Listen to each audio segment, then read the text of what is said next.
Пифтијата во Штип, позната како паче, и годинава ќе го најде своето место на празничната трпеза за богојавление Водици.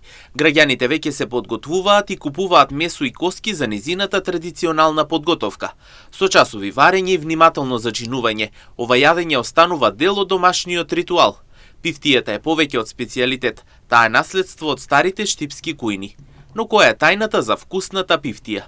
Па јас правам, јас ставам коленици, пушени коски, такви, повише месец. Изврие длго време, коските се распаднат, па лукчево, оно се што треба. Колку време треба да отстојат така одлучен? Па до сабајле. Правиме сигурно. Сега имаме празници. Паче обавезно.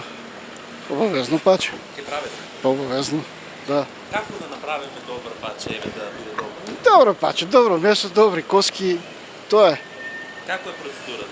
Процедурата варење 3-4-5 сата, што може повеќе да изврие, лукче, сол и тоа. Колку време отстојува? Па, ако ставаш вечерта, утре сабајле е спремана за да се консумира. Правам баба паче, правам со и пушено, ставам сланина, коскички.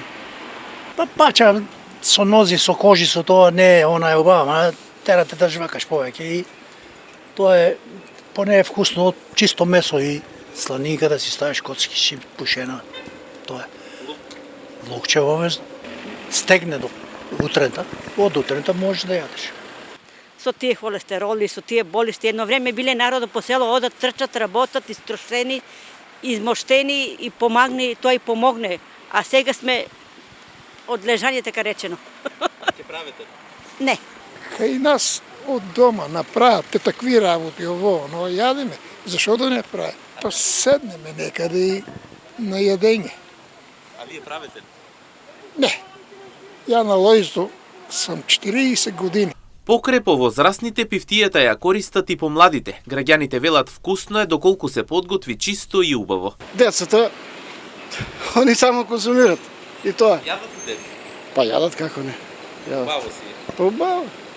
Тоа е традиционално. Инаку постои причина зошто нашите предци со задоволство приготвували и јаделе пифтија.